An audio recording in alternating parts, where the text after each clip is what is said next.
Welcome to House of Agents. And now, here's your hosts, Tessa and Ramon. Welcome to our first official episode, or maybe our second.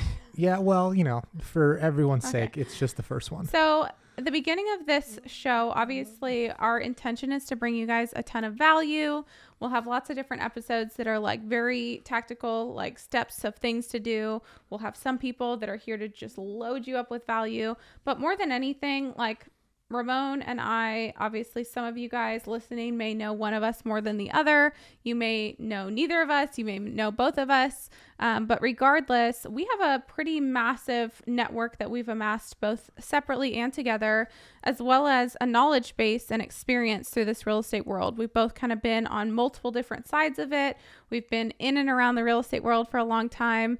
And the entrepreneurial side too, like connecting with people and whatnot. So obviously we want to make sure that you guys connect with us, get to know who we are, and feel comfortable like absorbing the information that we share, and also understand that everything that we're sharing, and I hope I can speak for you in this too, like everything that we're sharing is not just theory. It's not just to sound cool or some guru or anything like that. It's all through stuff that we've actually genuinely either failed through, thrived through, or, absorbed from the network that we have created for ourselves. So these first little bits of these episodes is really kind of interviews of ourselves. I also figured that being that we are in a relationship, there's nobody that knows you better really. So who better to ask you questions and actually get you to open up and kind of share all of the pieces of your life and journey. So that's where we're at. You stole my thunder. I was going to say all of that. So, okay. So I guess what we're going to do, because I think it's really important that especially for shows, you get context about who's speaking and the experience that they have and where they came from and where they plan to go. It just gives you so much better understanding of how to absorb the information. So I guess you're in the hot seat today. I think that's what we're doing. So for those of you who know Tessa, I mean, she does so much more than just real estate now. But I think what's interesting is that we both found ourselves at one point in our lives with a real estate license, a cell phone, and maybe in a dream. in a dream. Yeah, in a dream. You wanted to make some money.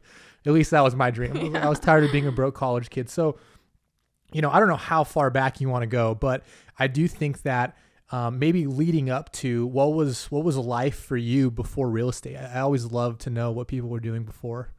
Well, to be honest, like real estate started so early after I turned 18 that there wasn't a whole lot of, I would say, adult life before that. I moved down to Arizona, going to ASU. It was 2014. And I honestly moved down here kind of on a whim. I grew up in Oregon. You've now seen it in this little like kind of farm town. Not a whole lot going on. And I knew that I wanted to be around palm trees, and I knew that I didn't want to stay in Oregon. So my options were kind of Florida, California, or Arizona. California, I had my heart set on Pepperdine. I got accepted to Pepperdine, but it was like for someone who's paying for their own college, it was certainly not going to be very realistic. And then Florida was just a big move. Like that would have been across the country, major transition. So Arizona kind of felt natural, and I had been here a few times. I loved it. So I moved down here literally the day after I graduated high school. And I would say within probably a month or so, I was pursuing real estate. All that time I was working at Dutch Bros. I was a manager at this coffee shop called Dutch Bros that many people are familiar with, but some might not be. And it's like the outgoing version of Starbucks. Everybody there's like, hey, what's up? How's it going? And I got a job there partially because it was familiar. It started in Oregon. So when I moved to Arizona and I saw Dutch Bros, I was like, oh my gosh, that looks like home. It reminded me so much of, that was like where we would hang out in middle school and high school. It was like the cool spot to be. Yep. So to get a job there, it felt kind of natural. I did. And I did stay and work there for a couple of years while I was kind of starting to pursue real estate. But that was really the only before that I had was working in a coffee shop. Yeah. Do you think, I always find this interesting is you were doing Dutch Bros, and there's a lot to be learned in any business, but do you think that any of the skills that you learned in that environment were like directly transferable to real estate? Absolutely. Because not to give you a big head or anything, but you did definitely get off to the races pretty quick once you got your license. So I had to imagine like there's something you had either done or just a characteristic, a trait of yours that allowed you to excel so fast. Like, do you think it could have been from that environment? Yeah, I would say there was 3 big things that I would kind of accredit that to. First and foremost is, like, by nature, I'm very introverted. I think you've probably observed that a bit by now, but a lot of people don't know that. They'll see me on social media, or they'll just kind of like form an assumption. And, it's not always inclusive of the fact that I'm kind of shy and introverted. And I was very much so, like, 10 times more when I first started at Dutch Bros. And part of, like, their, I don't know if it's hazing almost would be a word, is how I felt, but for them it's probably just normal inauguration into their company, is you have to work, like, when you're the newbie, you're always on the window. When you're on the window, that means that you're talking to every single person that comes through, and during a shift, that's thousands of people, especially down here in Arizona. Like, the volume at which we would do was insane. And so I remember really struggling with that at first. And I had to learn how to be personable. I had to learn how to build these relationships with people. And even if it was a short window of time where I'm basically just saying, hi, hope you're having a great day. Here's your coffee. Here's your change. Like, you still understand. And I also had a lot of really impactful experiences that taught me the value of that you can't count out any one of those interactions. Like, if I was just like, hey, here's your coffee, that simple interaction could have set somebody's day up in a completely different way than if I was bubbly and happy. And you do have some stories about that. Well, maybe it's for another time, but there are some stories that I was like mind blown when I heard, like, wow, you get to know your customers in that way. It was insane. Yeah. I mean, it really is crazy but you don't realize the impact of, in most cases, we were the first person that anyone interacted in the day. A lot of times, like, you wake up, you get ready, and you go get your coffee on your way to work. So your first human interaction outside of maybe your spouse is oftentimes going to be the barista. And so if I was just a total dick to you, like, that probably is going to start your day not in a great note. But I could also have the power to, like, make a big impact. So I think that skill I took away a lot of. I was also really fortunate, and a lot of it came out of, I didn't have any other friends or anything going on, so I poured everything into work. Anytime there was a shift available, I was like, I'll take it. I found a couple of the people that worked there that were already sort of in leadership roles or evolving into those roles, and I was just like, teach me. And they took me under their wing, and I was quickly that person who just died for that business. Like, I loved that company so much, and I put every ounce of myself into it. And as a result of that, I learned a lot of leadership skills. Like, it's an incredible company that teaches you a lot about, their big thing is servant leadership. That's one thing that they preach a lot about. And so I was fortunate to learn that at, like, the age of 18. You don't often have somebody who's going to mentor or coach you into that. Rarely. Much less be aware of that concept. I got promoted pretty quickly into a leadership role. And as soon as I did, they took me to a Dave Ramsey conference. Oh, that's neat. Kind of. Which was my first, I mean, I wouldn't necessarily agree with as many Dave Ramsey things at the time, but Chris Hogan was actually the guy that kind of opened up for him, who was just incredibly powerful motivational speaker, much like a Les Brown or something like that. Like, he's got that same kind of voice too, that deep, just like hits kind of voice. Hits you in your soul. Yeah. It was my first ever exposure to, like, a self-development kind of thing. And so I remember just experiencing that and really feeling like I finally kind of found a place. My first manager there, he used to say, and bless his heart, but he would tell me too, he was like, you finally found home. Like, this is a big family of misfits, and nobody cares if you're weird or different, where you're from, or whatever. And we were a perfect explanation of that. Like, our store, if you had seen any one of us individually, you would never assume they would be friends with the other people that you would see, much less literally, like, die for them. Like, we were such a family in that organization that I think I learned too. Like, it really does go, you can go fast by yourself, but you can go far together. I've always loved that phrase. And that was a great example of it. And just caring about every piece of your team, even the people that seem to be your anchor at the time. There's something that they add, there's value that they bring, and all of that taught me so much that I think I immediately transferred into I was just real estate. About to say that I think sometimes we take those first jobs or those first companies that we ended up not doing, we go on this entrepreneur route, the self-employed route, and it's like sometimes you just unpack, like, so many things that were so valuable that you learned from a job where you didn't know where it was going to take you. And I think that's the other thing that I thought about too is I want to go back to you left Portland, or you left Oregon, right, to come to Phoenix. And I think that what I've noticed, at least, and even with that story about getting into the room with the Les Brown-like character, Chris Hogan, I think you said, is putting yourself in the right environment. And I think we talked about it before, like you clearly knew the environment that you were in at that time in Oregon wasn't one you wanted to be in. And so you changed it. And was it painful? Did it hurt? Were there some uncertainties? I mean, moving to a whole nother state when you're 18 by yourself is quite the task. But I think you've done a really good job of that. Even now, talking about you found the right room and you keep continuously putting yourself in the right environment on where you feel like you need to be. I couldn't agree more. I think that the funny thing is, in hindsight, I never felt like I was in the right room.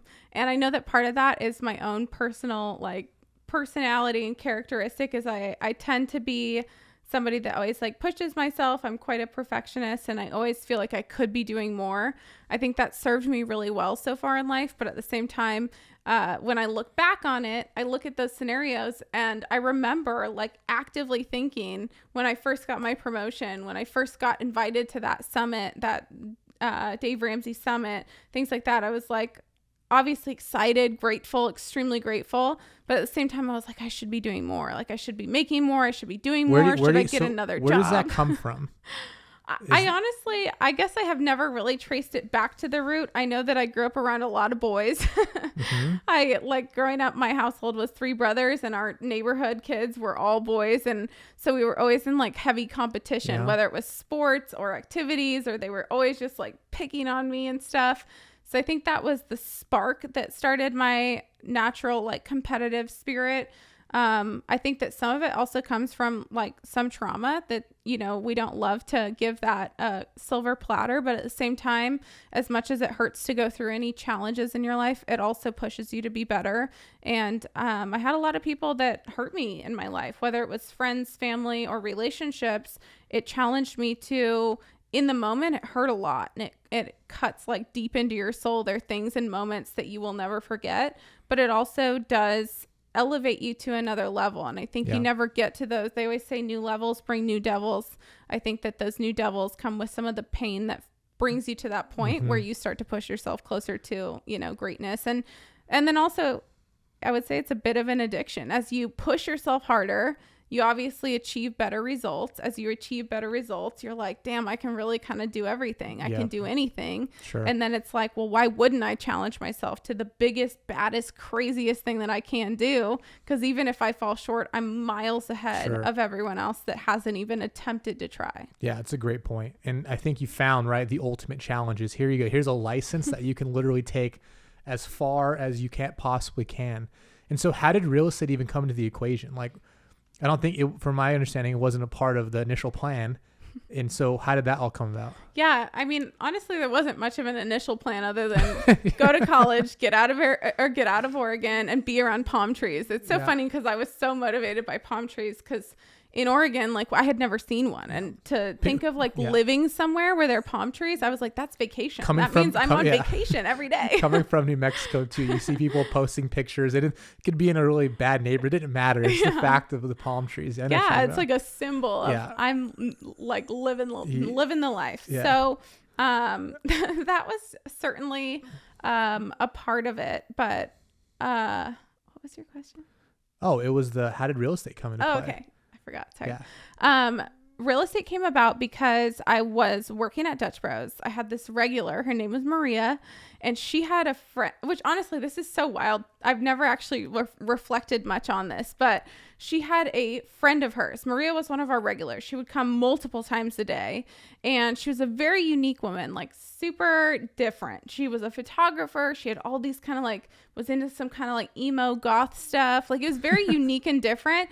And I just had formed this relationship with her that was really unique. So we would get talking. And it was actually one day she asked me what I was into, what I liked, what I was excited about.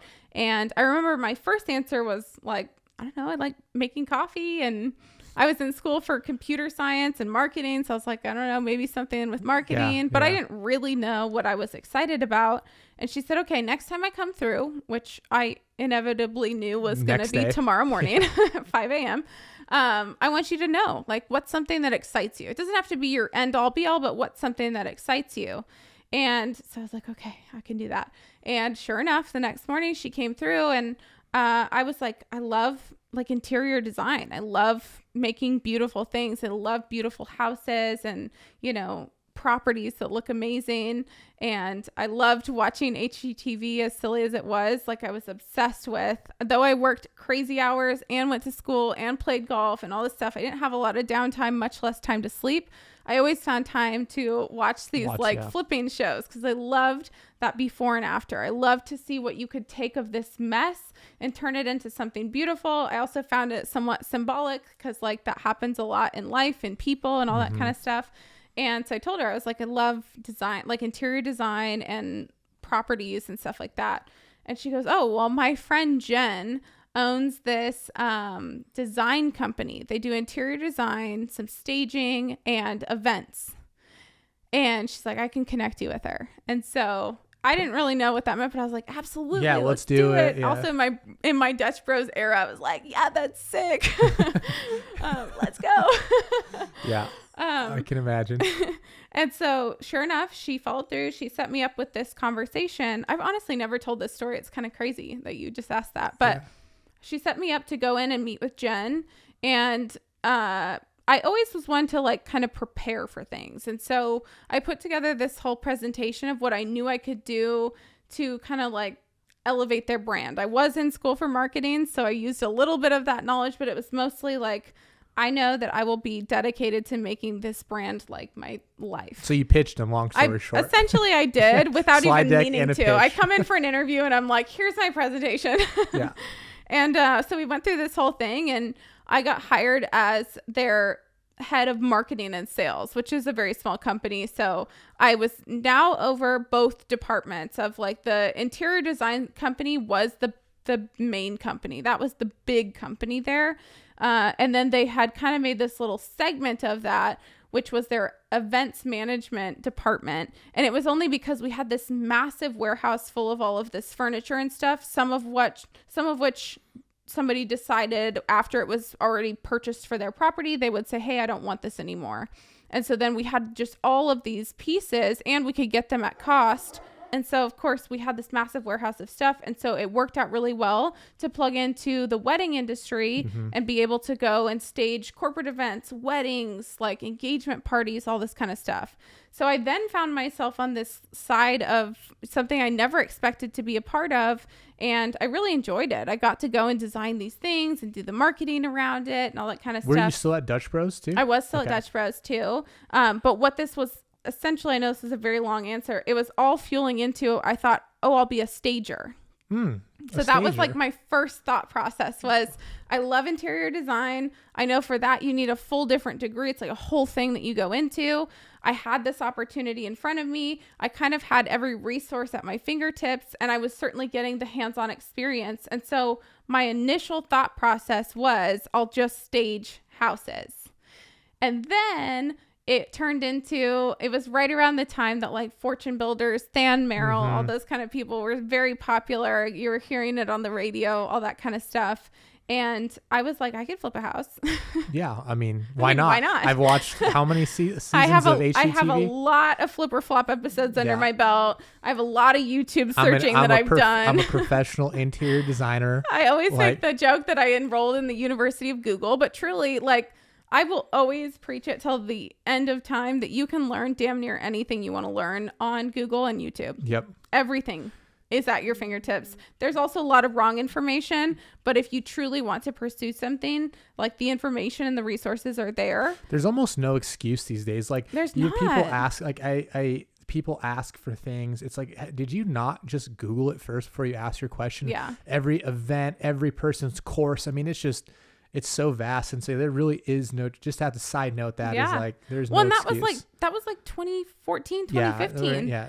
So even at that time, you had every resource. It's now 2022, 2023, and you guys have every single possible resource that you need to literally start anything. I'm honestly convinced if I had to perform emergency brain surgery, I could probably figure it out off of a couple YouTube videos. Or at least know the fundamentals. Yeah, I could get it started, right? Until the actual surgeon arrives, I could keep things going. And so I, again, tapped into my skills of my PowerPoint presentation. I threw something together of how I would flip a house based off of some of the videos I had watched. I was on a bunch of forums and blogs and reading and listening to everything I could. I'm sure. Oh, I loved Bigger Pockets. Yeah. I lived by that. And I started just talking to anybody. Now, go back to Dutch Bros. I had that fuel and that excitement that I was like, put me on the window. I want to be on the window because I want to talk to anyone and everyone. I knew that we had the dean of ASU that would come through every single morning. We had the head of the law school come through every single morning. I was like, these guys have money. Yeah, and I'm going to talk to them. Yes, I need money for my flip. Exactly. So I did start talking to people. And I won't go into that full story, but long story short, I ended up pitching enough people that I found someone who was willing to get that started. So that was kind of the weird roundabout way that evolved into real estate. Yeah. So you got into the real estate world from wanting to flip a house. Well, first it started with interior design, staging, and then gets into, you were even thinking about selling houses, right? You just thought about you'd buy one, fix it up, and then resell it. Correct. Although I did definitely early on see the value from that interior design side of the company I worked with. I saw the value that could transform a space. And also my mom did a lot of that when I was young. She was an interior decorator. And to see that somebody's room could look just absolutely trashed or completely empty, like this blank slate, and then turn into something that would change their lives, make them fall in love with their house again, change their relationships, change their family dynamic.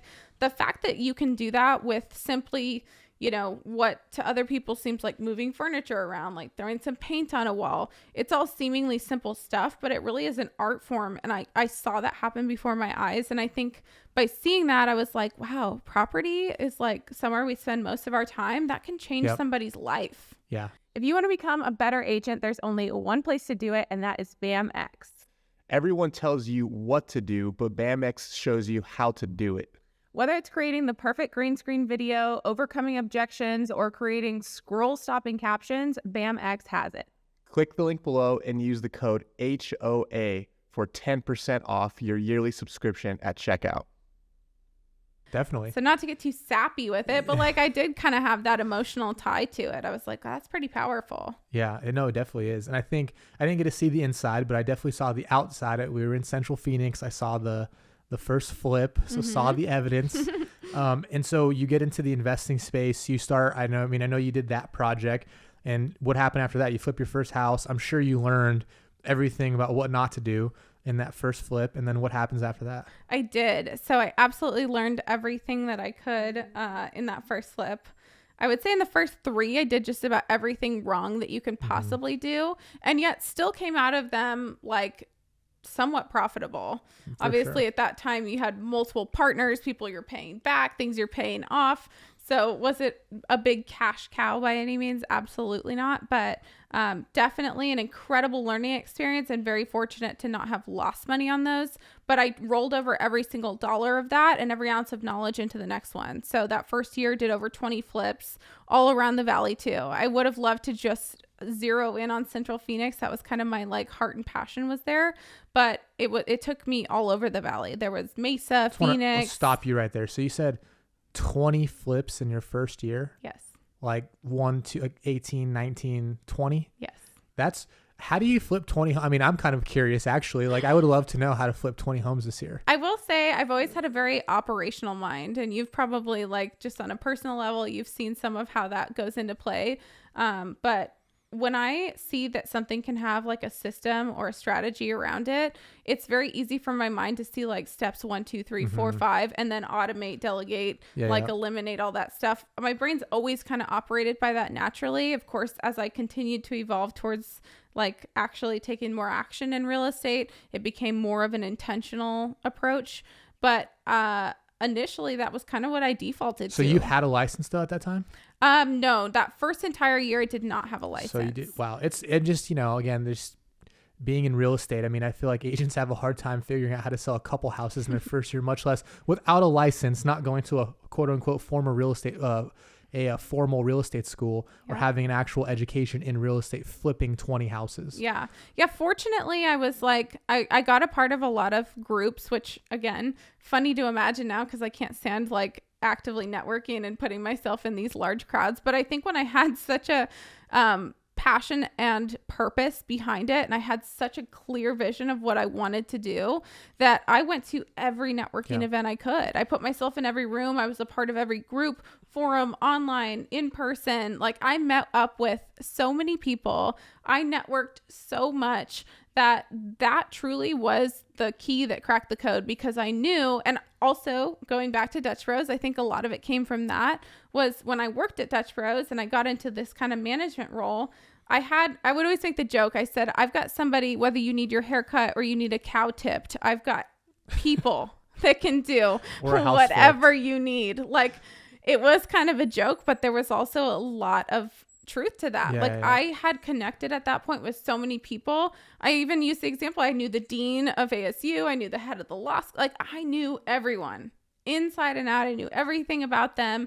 Also, there's something weirdly intimate about knowing someone's coffee order. Like if I can have your coffee for you before you even pull up, they're like, oh my gosh. Which I will say, even though we've gone to the Black Rock here, I don't know how many times, probably 100. It's never happened yet, but it would be great when they just remember the order. Yeah. I'm like, wow, you right. Actually, that first time they remembered our order, we were both like, oh my gosh, we're official. We're touched. Yeah. Okay. Yeah. Well, so it is very impactful. So I had a lot of close relationships, and I think I doubled down on that, whether it was intentionally or kind of subconsciously. I knew that like relationships would be what would carry me through that. And it really, truly was. Because when things hit the fan, you've got to have people that you can call. Correct. Yeah, I definitely agree with that. I also think not to segue completely, but also another, I guess you could say, hint at another episode or topic that we'll be talking about, I know in the future for sure, is you said something interesting in there about focus and clarity and like had a vision. And I think that's one thing I can say from my own experience, that you get into this vast world of real estate and you do start a property management company, you start flipping houses, you start selling real estate, you freaking get into core services, insurance, mortgage, like whatever the case is. And at some point it can get really scattered. And so I know that's a big problem for real estate agents. Once they start making money, is now they're a business owner in their head and they can just go wild. And sometimes that can bite them. Yeah. Well, I'm not going to steal your thunder here, because this is 100% your quote. So for anyone listening, this is a Ramon quote through and through, but he did tell me early on, and I've thought about it many times, and I think it reigns true to what we're just talking about, is, what is once your biggest asset can become your downfall or something like that. Yeah, no, your biggest asset will soon become your biggest liability. Yeah. Okay. Biggest liability. Yeah. So what is once your biggest asset can soon become your biggest liability. I think that, and I was even talking about it today. I was getting my hair done. I was talking to my hairdresser. Her boyfriend is a real estate agent. He's transitioning to commercial. We're talking about all this kind of stuff. And I said it to her, and it really clicked when saying that is, real estate is beautiful and amazing, and I compare it a lot of times to like a communications degree, because once you get that, you can essentially use it for anything. It's like this formality that you now have, but you can transfer that into hundreds of different opportunities. And so though that's your biggest asset, that's one of the most amazing things about it, is that you can pivot into a million different avenues. It could also be the thing that holds you back the most, because there's so many opportunities that unless you zero in and focus on something, it's very easy to say, oh yeah, I will do property management. I will get into commercial, multifamily, and investing and all this stuff. Yeah. So I just love that quote. Yeah. And I think it, even though this is technically, I think it's your quote, that's, you can take part 2 of my quote, right? So the part 2, which is your quote, not my quote, for clarity purposes, is that you get successful by the things you say yes to, and you stay successful by the things you say no to. And I think that falls in that exact same category of like networking. Like that's something that you did at a high level and were excited about it. That got you to a certain point. But if you just continue networking, and saying yes to every opportunity that comes your way to learn, like at some point you might not have enough time to take care of the liabilities you've created for yourself, which are good ones, but you have to take care of them.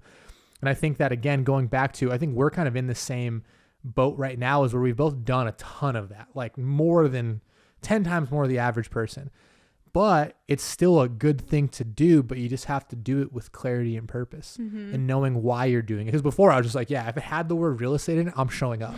I'll figure it out when I'm there. Now we can't do that. But I still do think like some of those initial things still have to be done, but just done with more clarity and purpose. Yeah, a lot more intention. I love, like, I do still go to events and things like that, but it is very much with a much higher intention, whether that's to meet a certain person, to support a certain person, or to collect, you know, data from agents that I can go and talk to essentially and say, like, whether I'm trying to like launch a concept and I want to get feedback on something, like there's always going to be a little bit more of an intention behind going to something versus just going to it to go to it.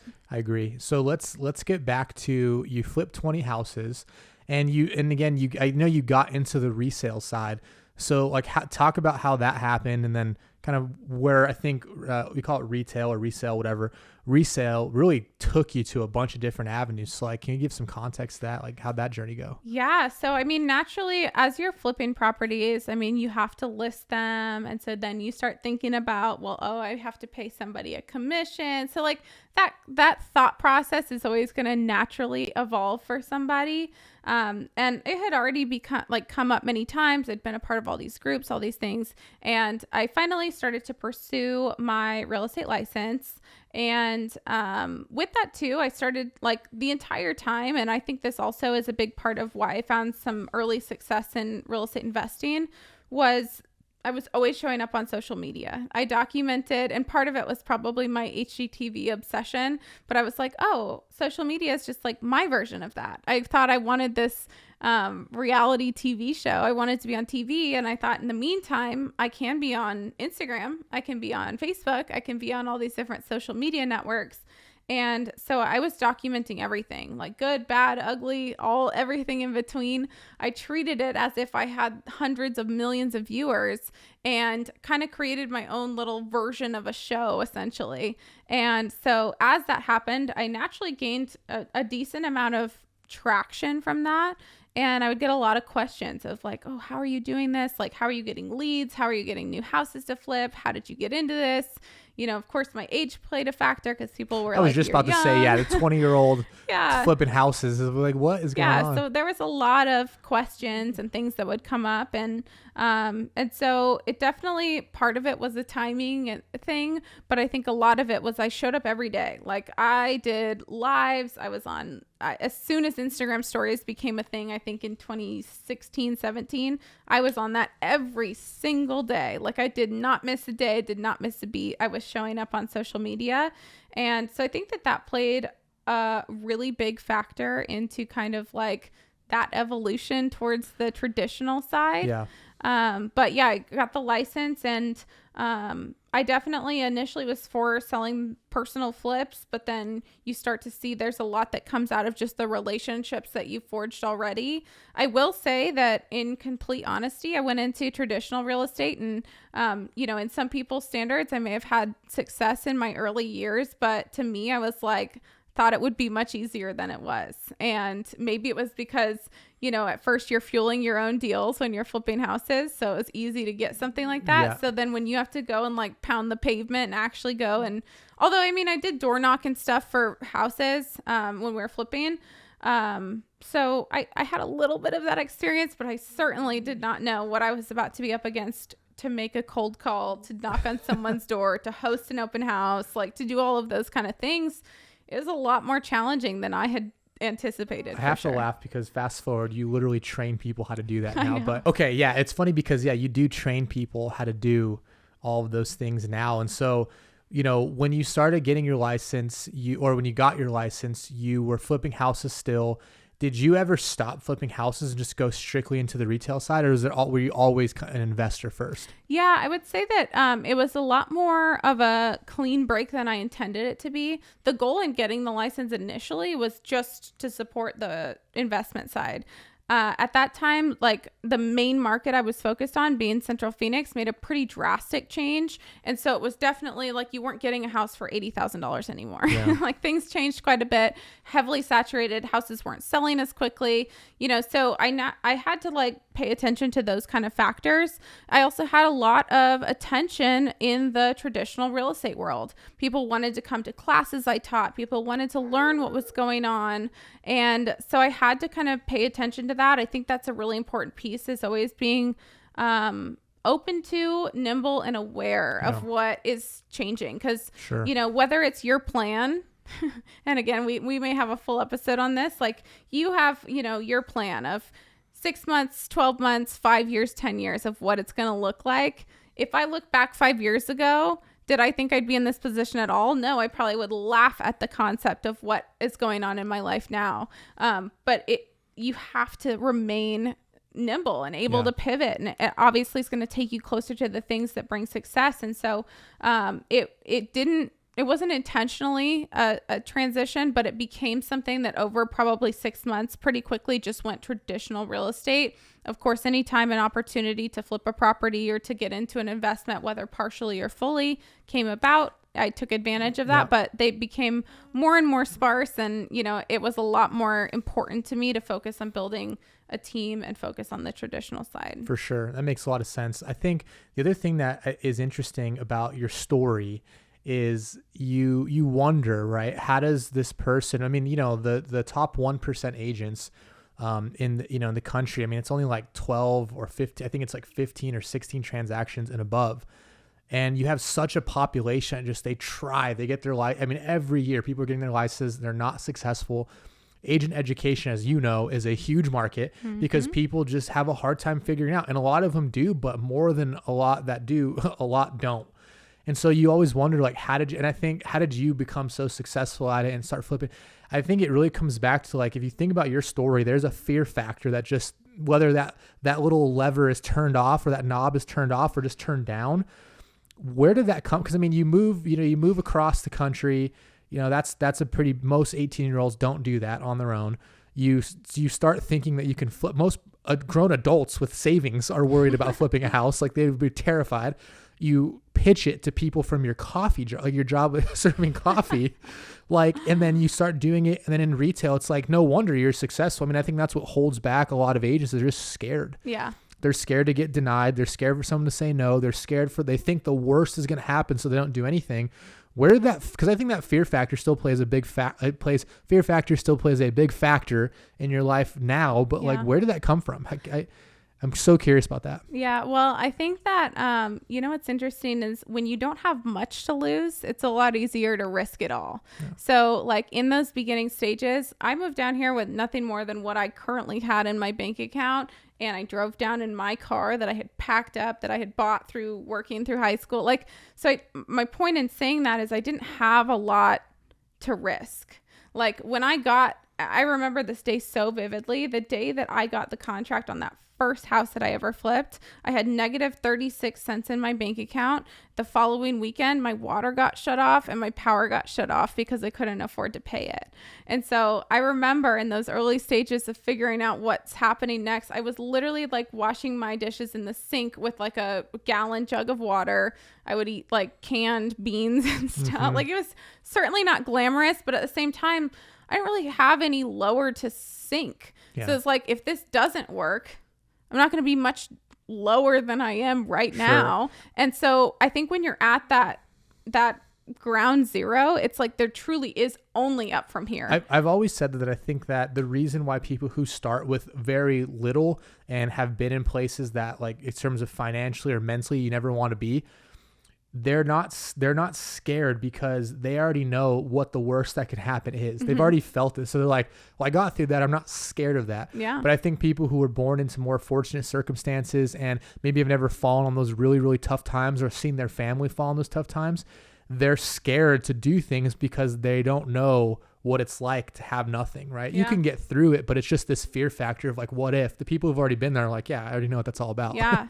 And so it's interesting that you say it. It is like, it's almost harder now because now I have a lot more to lose. Yeah. That, of course, I still feel like I make pretty bold moves and decisions on stuff. Like, I like to think I'm a decisive person for the most part, except for when it comes to where I want to eat dinner. But yes, that's always it's a 30-minute ordeal. Well, you know, and I end up choosing on that. all the time. So outside of that, and when it comes to business, I think that I'm a pretty decisive and like quick to act person, but there's a lot more at risk. Like when you have to think about people that you employ, people that depend on you, clients that you have, like money that you have and retain, you have a lot more at risk when you're making those kind of decisions once you've amassed a certain degree of success. And so it honestly, I think it gets harder than when you're at those beginning stages. But I do think that what comes into play, and I love this concept, is that everything works and operates off of like evidence and proof. And so if I've done it once, I can do it again. I had a coaching call today with my coach who walks me through a lot of this stuff. And, you know, we're talking through some of the challenges I'm currently facing, things I'm working through. And that was ultimately one of the things that he said that is so impactful. I've heard him say it before, but he said, don't let me have more confidence in you than you do. And if I ever do, let me know that I need to back off. And like having somebody tell you that is extremely powerful. And him of all people, of course, we've met in person multiple times now, but he said, I had that confidence in you before I had ever even met you. That was only based off of what you had told me. So how can it come out of your mouth and this be something that represents you and you don't even believe it enough to have more confidence in your ability than I do? And it was a great reminder. And I think something that everyone can hold on to is like, you should have the utmost confidence in yourself and your ability to do things. And if you don't, you need to build that. And it's going to compound over time. And every individual act throughout the day compounds to build that up. From making your bed, from keeping the commitments you make, from drinking the water you said you drink, like every single little thing that you say you're going to do contributes to the confidence that you build in yourself, which then plays into your ability to defeat the fears as they come up, because nobody's immune to it. Sure. Like, do you think at that time that I had no fear and nothing ever came up? I was terrified. Sure. Like I had those thoughts, but my belief in myself and the ability to do it and my desire to beat it was so much greater than the fear that existed. And so it was easy to shut it down. Yeah. No, that makes a lot of sense. I completely agree. The interesting part though, I think about like that story that you just told and kind of gave us that explanation was that it's so interesting that you probably had doubts then, you have doubts now. You were getting coaching then, you're getting coaching now. And I think it's so interesting that a lot of the things that we think like, oh, maybe Tessa doesn't go through, like everybody has the same thoughts at some level, but it's the ones who get help, get coaching, do things that remind them and create evidence of success every day that helps them work through those mental blocks that everyone goes through. Self-doubt, everyone goes through confidence issues at some point. I just thought that was interesting that you're comparing a very long stretch of time and the same things are really still being applied. Yeah, absolutely. And this may even be a good thing to kind of end it on, but I had a conversation with a good friend of mine not too long ago, and we were talking about the things that are very obvious in people who are successful. And it's always interesting to hear people's opinions on that and like their input. And for me, I've always believed that, and I've seen it to be true again, because I've been around some incredibly successful people, as I know you have as well. The one thing that I noticed that I think is that major factor is the people who are the most successful have the most bounce back. They have the fastest rate of return from getting into those places where fear comes up, doubt comes up, shame, embarrassed, like whatever emotions and negative things, whether it was a failure that was actively in your business or it's just a limiting belief that pops into your mind. We're all going to feel that. Nobody that you see or interact with on a daily basis is immune to those things happening or those feelings arising, but it's how quickly you can bounce back from that and how much you've equipped yourself to deal with those feelings and like use them to your advantage rather than letting them be your demise. Yeah. And when I started to realize that, I think that was like really eye-opening, because before I would beat myself up thinking like, oh my God, I'm such a loser. And then I was like, I'm a loser that I feel like a loser. And it would just be this negative spiral. I was like, why do I feel like this? And it would kind of just like go on and on. Yeah. But you have to realize that like there's everyone, like whoever you idolize matter. at some point in their life, one morning they woke up and they're like, wow, I'm a loser today, or whatever they thought. And it was a bounce back factor. Like, it's okay to feel those things. They're going to come up for whatever reason, but how can you, as quickly as possible, feel it, heal it, and get through it, move on to the next thing, and use that as now something that can, you know, catapult you closer to what you're working towards. And I think that truly is one of the most common trends I've identified in people that are most successful and that I at least admire and idolize. Love that. And I think on that note, we will wrap it up. I feel like we still missed a lot of, we got basically to, I mean, you've done so much, it's hard to cover in one episode, but traditional real estate to the team. Yeah. Then you became, we really only got to like age 20, we got 21. to like 21. Yeah. Official real estate team of the Phoenix Suns. And we'll stop it right there, but there's so much more that I can't wait to share it. But yeah, that was great. So glad we got to, I even learned some things today. Wow. Yeah. Well, thank you for the interview. I mean, honestly, there were some things I've shared on that I've never shared before. So as I mentioned, I think that it is cool to have like your spouse, your partner, somebody that knows you so well to interview you. I think definitely opens up some new conversations that probably wouldn't open up in a normal interview. So I'm excited for your interview. Was that your version of a compliment? That was a compliment. Thank you. I appreciate that. No, I think it was definitely intended as a compliment. You did a great job asking those questions, but I'm excited to interview you too, so that it can just be something that people obviously learn more about us, but then also gain some value from, hopefully. Yep. And I got a lot of secrets, so can't wait till the next episode. Not sure what that means, but maybe he was doing a little clickbait. Do me a favor, like and subscribe to the show. And if you actually liked it and feel like you wanted to say something about it, leave a review. Thank you, guys. We'll see you next time. Thanks so much for tuning into this episode. We sure do appreciate it. If you haven't done so already, make sure you're subscribed to the show wherever you consume podcasts. This way you'll get updates as new episodes become available. And if you feel so inclined, please leave us a review. It is how new people find the show. Until next time, friends.